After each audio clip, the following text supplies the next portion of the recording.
Black కారా? ఎవరు వచ్చింది అందులో? అందుకా మీ అమ్మమ్మ తాత వచ్చిందా? నాకు తెలుసుకోలేదు. నువ్వు మంచిగా చెప్తాను. బ్లాక్ కార్ లో తిన్నాను. ఎవరో తిన్నంటే చెప్తాను.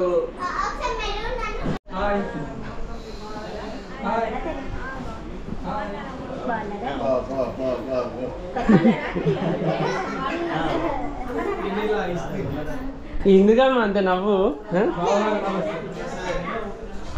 పిన్ని బాబాయ్ ఇంటికి రాగానే మానుషి టూ ఎక్సైటెడ్.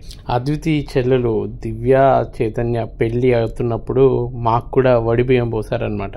సో అది మా ఇంట్లో మేము వండుతున్నప్పుడు ఫ్యామిలీ గెట్ టుగెదర్ అందరూ పిలిచాము. ఇదేం ఏం చేస్తున్నాం తెలుసా ఈరోజు? పోయి ఏం చేస్తున్నాం తెలుసా? బియ్యంపు మనకి పోసిండు కదా, అది వండుకుంటున్నాం ఈరోజు. వడి బియ్యము పిన్ని పెళ్ళప్పుడు మనకు పోసింది, మనం వండుతున్నాం. పిన్ని బాబాయ్ని కూడా పిలుస్తున్నాం. సరే, ఓకే. మొక్కు తిను, బెల్లమను బాగుంటుంది. బెల్లమను తినాలి. బాదం బాదం తిను. బాదం బాదం ఎంత బాగుందో. తినిపి, నన్ను తినిపిస్తా. అది బెల్లం పెట్టుకున్నారు. తిన్నాక అంతా తెచ్చిపోయిందా? ఇంకో బాబాయ్ పిన్నికి చెప్పు, మధ్య మధ్యలో రావాలి అని చెప్పు.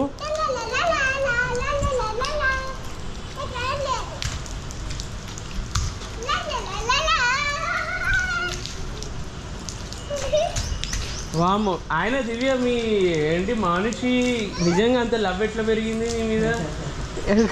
నాకు మామూలుగానే అనిపించింది, కానీ ఈ జనాలు పెట్టే కామెంట్లకి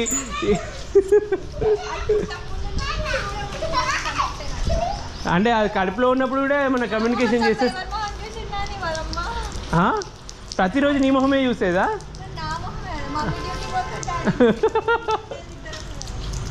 ఆ వీడియో చూసిండ్రు కదా, ఒక వీడియో ఇట్లా అద్దుకొని వస్తుంది.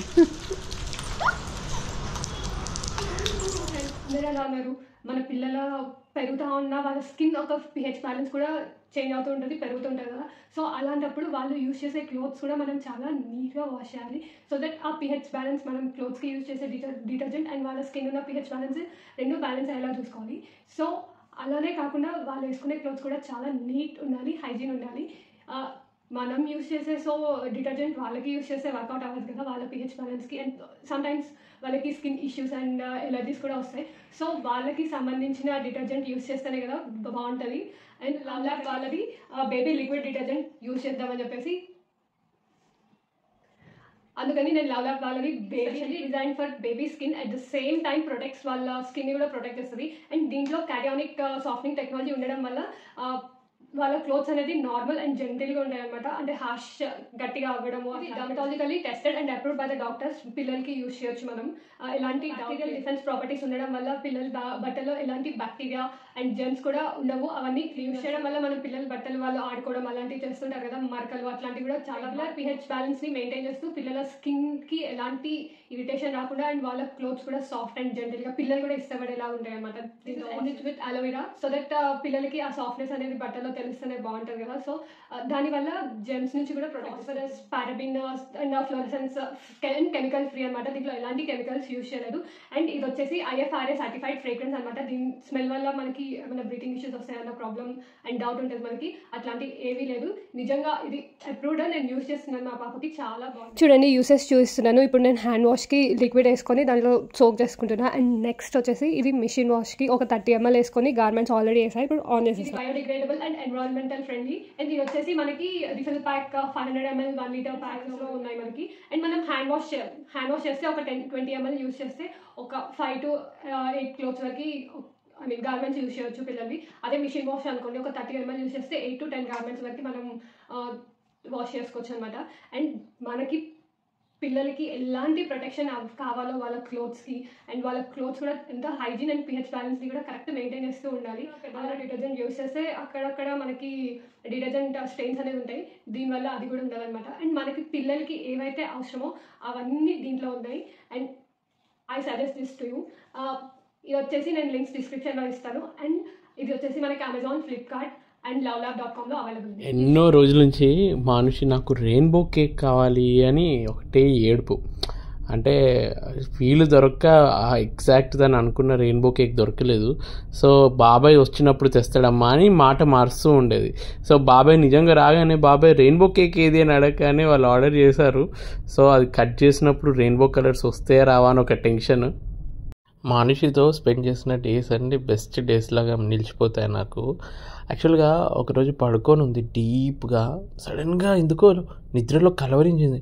రెయిన్బో కేక్ తెస్తా అని ఎందుకు తెలియదు బాబాయ్ అని కలవరించింది. నేను నిజంగా షాక్. అసలు నిద్రలో కలవరిస్తూ అట్లా స్పష్టంగా మాట్లాడేసరికి మనసులో నిజంగా ఆ రెయిన్బో కేక్ బాబాయ్ తేవాలి అనే కోరిక ఉంది అని చెప్పి వాళ్ళ బాబాయ్కి కన్వే చేసిన, మీరు వచ్చినప్పుడు రెయిన్బో కేక్ తీసుకురండి మనిషి ఫుల్ హ్యాపీ ఫీల్ అవుతుంది అని అంటే. సో అంత చరిత్ర ఉందన్నమాట దీనికి. యాక్చువల్గా బాబాయ్ అని కాదు అండ్ కళ అని కాదు, కానీ ఎందుకో తెలీదు మనిషికి రెయిన్బో అనే ఒక ఇది స్టార్ట్ అయిందనమాట. దట్టు మెయిన్గా యూనికార్న్ ఆ ఇన్ఫ్లుయెన్స్ ఎక్కువ ఉందనుకుంటా తన మీద. సో యూనికార్న్ వస్తే ఎక్కువ రెయిన్బో కలర్స్ అవన్నీ ఉంటాయి కదా, యూనికార్న్ పైన కూడా రెయిన్బో. సో ఎక్కడికి వెళ్ళినా rainbow cake, rainbow dress, rainbow shoes కానీ శాండిల్స్ కానీ అండ్ ఎవ్రీథింగ్ రెయిన్బో అనేసి పట్టుకుందనమాట. సో ఇంటికి ఎప్పుడు వెళ్ళినా ఆర్ఎల్స్ మా చెల్లి కానీ మమ్మీ కానీ కాల్ చేసినా కూడా నాకు రెయిన్బో కావాలి, రెయిన్బో కేక్ కావాలి. అండ్ దట్టు ఈ యూట్యూబ్ వీడియోస్ చూడడం వల్ల కూడా బాగా ఎక్కువైపోయింది అనమాట. సో చాలాసార్లు అడిగింది. సో ఎందుకు కేక్ స్వీట్ అనేసి నేను దాన్ని మర్చిపోయేలాగా డైవర్ట్ చేయడమో అలా ఎలా చేసా. కానీ నిజంగా అంత చేసినా కూడా అంత డైవర్ట్ అవ్వలేదు. అండ్ మా చెల్లి కాల్ చేసిన ప్రతిసారి పిన్ని నాకు రెయిన్బో కేక్ కావాలి, తీసుకొని రావా, లేదంటే ఆర్డర్ చేయవా అని చెప్పేసి ఊరికే అడుగుతూ ఉండేది. సో ఇంకా ఆ రోజు మా ఇంట్లో ఈవెంట్ ఉంది అండ్ దట్టు పిల్లలు అందరు కూడా ఉన్నారు కదా. సో పిల్లలు కూడా అందరూ రెయిన్బో థీమ్ అంటే బాగా ఇష్టపడతారు అనేసి ఆర్డర్ చేసిందనమాట. సో నిజంగా మేము అనుకున్నాం రెయిన్బో కేక్ వచ్చాక అలాగే ఉంటుందా ఇచ్చినట్టు, లేదంటే ఏదో పైకి చూస్తున్నారు కదా అని అనుకున్నాము. నిజంగా తగ్గట్టు విప్ జార్ అన్నట్టు మొత్తం అన్ని కలర్స్ స్టెప్ బై స్టెప్ ఇచ్చారు. కేక్ కూడా చాలా బాగుండే టేస్ట్. మా మనిషి సాటిస్ఫై అయిందని అనుకున్నా, కానీ నిద్రమత్తులో అండి తిన్నావా అని అంటే నేను తినలేదు, నాకు కేక్ ఇవ్వలేదు, నాకు మళ్ళీ కావాలి అని స్టార్ట్ చేసింది అనమాట. అందరం ఫుల్ నవ్వుకున్నాం అప్పుడు. అసలు అంతసేపు హ్యాపీగా ఉంది. ఒకేసారి పిన్ని బాబాయ్ వెళ్ళిపోతున్నారు, అత్త మామ కూడా వెళ్ళిపోతున్నారు, అమ్మమ్మ తాతయ్య వెళ్తున్నారు అని చెప్పి అబ్బా ఆ రోజు నైట్ మాకు చుక్కలు చూపించింది. అదేంటో కానీ రాత్రి కలవరిస్తూ అమ్మమ్మ అని కూడా ఏడుస్తుంది. ఏడోకి లోపల బాధని పట్టుకొని బయట ఎందుకు నవ్వుతున్నావు?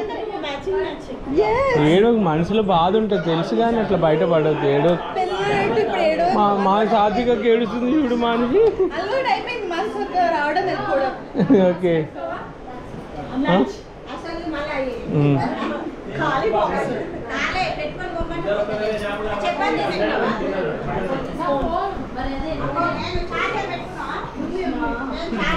మంచిగా ఒకప్పుడు ఎలా ఉండేది, బయలుదేరుతుంటే అన్ని వస్తువులు పెట్టుకున్నారా అని అడిగేది. ఇప్పుడు చార్జర్ పెట్టుకున్నారా? కాలం మారింది, సెల్ ఫోన్లకి అంత ఇంపార్టెంట్. సో మా సిస్టర్ ఇంకా బాబా వైజాగ్లో డాక్టర్స్, సో అక్కడికి వెళ్ళిపోయారు. సో ఇప్పుడు ఫస్ట్ టైం మా ఇంటికి వచ్చారు మానుషమ్మ వాళ్ళ పిన్ని, ఇంకా బాబాయ్ అంటే అతిథి వాళ్ళ చెల్లి, ఇంకా కొత్త పెళ్లి కొడుకు. సో వాళ్ళకి ఫస్ట్ టైం ఇంటికి వచ్చినప్పుడు చిన్న ఫార్మాలిటీ. పెళ్ళాక హస్బెండ్కి లెఫ్ట్ సైడే వైఫ్ ఉండాలి అని అంటారు. నిజంగా ఎందుకు ఉండాలో నాకు తెలీదు. అదేదో అంటారు కదా, నిజంగా పాకెట్ లెఫ్ట్ సైడ్ ఉంటుంది, సో ఖాళీ చేయడానికి కంఫర్ట్గా ఉంటుంది తీసుకోవడానికి అనేసి. మేబీ తెలీదు, ట్రెడిషన్స్ అన్నీ కరెక్ట్గా మనకి. అండ్ అది ఎందుకు వచ్చిందో ఆ సామెత ఎందుకంటారో కూడా తెలీదు. బట్ ఫస్ట్ టైం వచ్చారు కదా, సో కొన్ని రిచువల్స్ ఉంటాయి కదా, చేసామన్నమాట మేము. అండ్ దట్టు మా మనిషికి మా చెల్లి ఇంటికి వస్తే పండగ ఎలా ఉంటుందంటే ఇద్దరు టామ్ అండ్ జెర్రీ ఉన్నంతసేపు ఫుల్ తిట్టుకుంటారు, కొట్టుకుంటారు. అసలు వీళ్ళు అసలు నిజంగా ఇట్లనే ఉంటారా అని అనుకుంటాము. వన్స్ ఎవరింటికి వాళ్ళు వెళ్ళాక ఎట్లుంటుందంటే మనిషి అయ్యో పిన్ని వెళ్ళిపోయింది, నేను ఆడుకోలేదు, నేను పిన్నిని మిస్ అవుతున్నా అని చెప్పి ఈమె స్టార్ట్ చేస్తుంది. అక్కడికి వెళ్ళాక మా చెల్లి కూడా అంతే, అదే మనిషి ఏం చేస్తుంది, ఎట్లుంది, ఒకసారి కూడా మాట్లాడట్లేదు నాతోని అని చెప్పేసి ఉంటుంది అనమాట.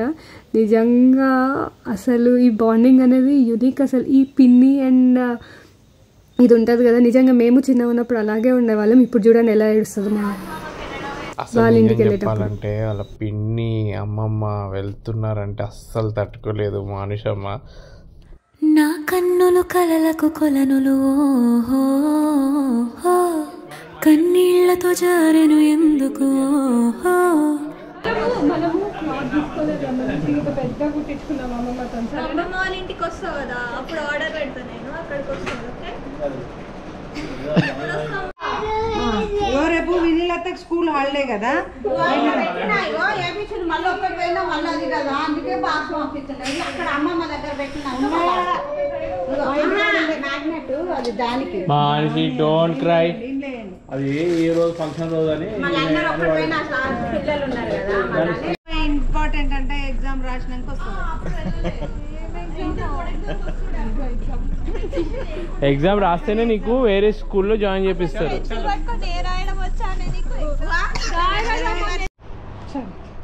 నువ్వు ఏడ్చినావు అనుకో, నేను రెయిన్బో డ్రెస్ కొననియ్య. నువ్వు ఏడవకుండా నవ్వుతూ ఉంటే రేపు రెయిన్బో డ్రెస్ వస్తుంది. ఏడోకు.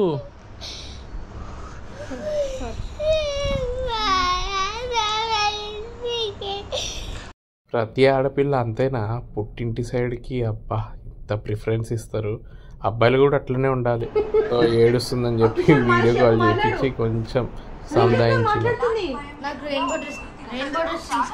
ఇక్కడ స్పీకర్ లో ఉంది, మనిషి మాట్లాడు. పిన్ని ఏయ్ డ్రెస్ల కోసం మన ఏడుపు వెళ్ళిపోయినందుకు కరెక్ట్ చెప్పవే.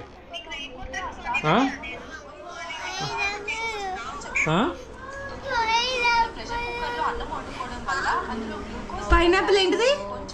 పోయినప్పుడు కూడా ఏడుస్తున్నా. పోయినప్పుడు ఏడుస్తున్నా. అబ్బా వినీలకి అర్థమవుతుంది బాగా దాని లాంగ్వేజ్. నీకు అర్థమైతలే? నాకు పైనాపిల్ అనుకున్నా నేను. ఏం చేస్తుంది అది ఇరిగిపోతే ఎట్లా? అత్తను అడుగు,